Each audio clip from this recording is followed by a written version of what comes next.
van den Scheiß für mehr.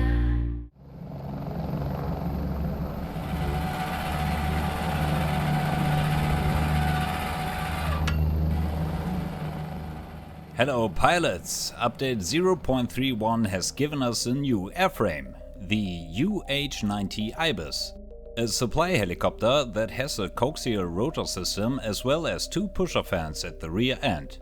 The Ibis can support ground troops very effectively and at the same time be very biting. But before I get lost in my enthusiasm, let's stick to the usual scheme and first take a look at the equipment options of the Ibis. The Ibis does not have a permanently installed cannon like the Chicane. Instead, it has two pylons at the front to which weapons and equipment can be attached.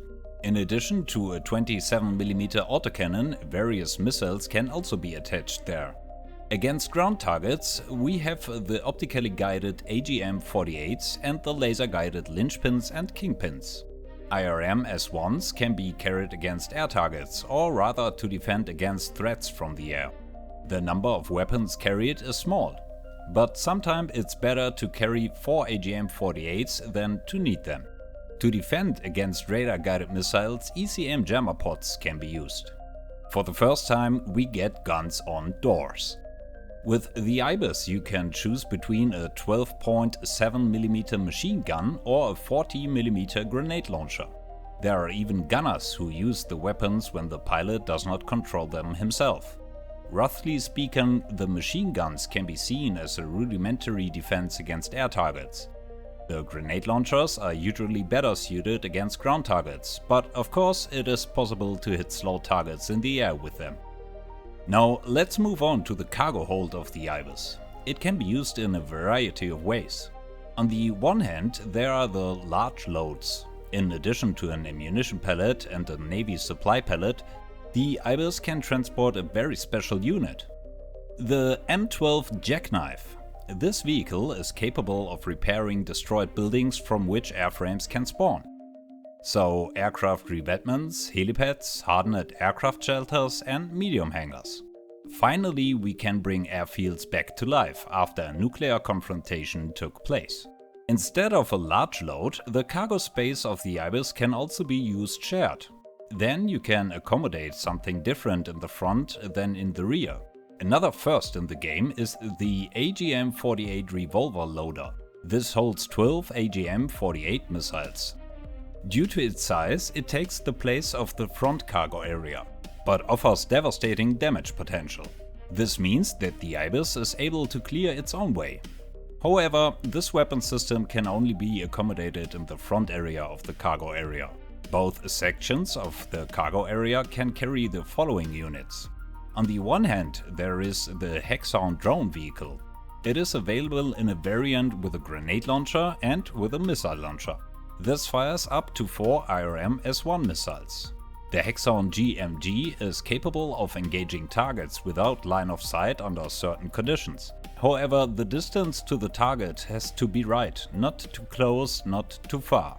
Since the GMG variant is not able to rotate the gun barrel vertically by 90 degrees.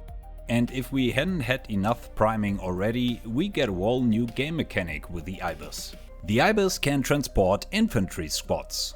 These then allow the pilot to land at a neutral or enemy airport and capture it for his own faction. If you take 2 squads with you, it goes faster. Last but not least, there's still, oh come on, another premiere. The Ibis can also carry a cargo hook with it. It is not alone in this, the Tarantula can now do it too, but this game mechanic was brought into the game with the Ibis update. The hook can be used to transport vehicles and containers. A Tarantula can carry heavier loads than an Ibis. Unfortunately, it is currently not possible to carry airframes on the hook.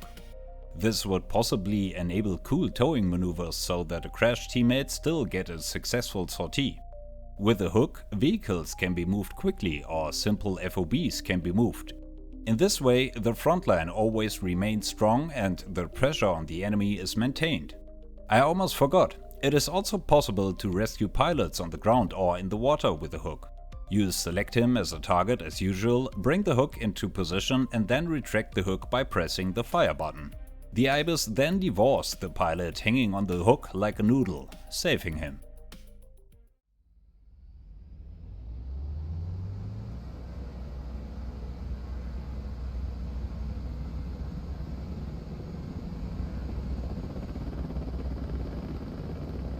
As far as the propulsion of the Ibis is concerned, I see it as a hybrid. With its main rotors, it can be controlled very similarly to the chicane. But the pusher fans at the rear bring another drive into play. These are electrically driven fans that are fed by the combustion engine. The custom axis can be used to determine the force with which the fans should work and in which direction they should push the air. This makes it possible to accelerate and slow down with the fans, and even fly backwards. They are even so strong that even with a collective of 0, the Ibis is able to stay in the air with full forward stroke over the fans. The fans can either be controlled automatically, which I don't like, or manually. It is important to make sure that you should not put the collective at 100%. This would lead to an overload of the system when fully thrust forward or backward by the fans, reducing the RPM and thus reducing the performance of the Ibis. With full thrust forward and the collective to 50%, the Ibis flies like a ponderous cricket. However, it can reach high speeds, especially without a heavy load. I like the handling of the Ibis very much. I can reach destinations quickly and navigate on site as precisely as I can with the chicane. In addition, the Ibis is more robust and less susceptible to rough contact with the ground. Pilots with fear of heights will be happy to know that the pusher fans also offer an extensive Boscali trucker experience. Have a good trip! The Ibis does not have its own active radar, but is dependent on information from the data link. With a clean RCS value of 0.03, it is slightly easier for a radar system to detect than a chicane with a value of 0.02. However, due to its maneuverability, it is able to fly very close to the ground or water in order to avoid radar detection. If radar-guided missiles do come to fire, ECM jammer pods can help avert the threat. Due to its wide range of equipment options, the Ibis can take on many roles. Every Dynamo captain is happy to have an Ibis pilot who takes off from the destroyer and drops a naval supply container.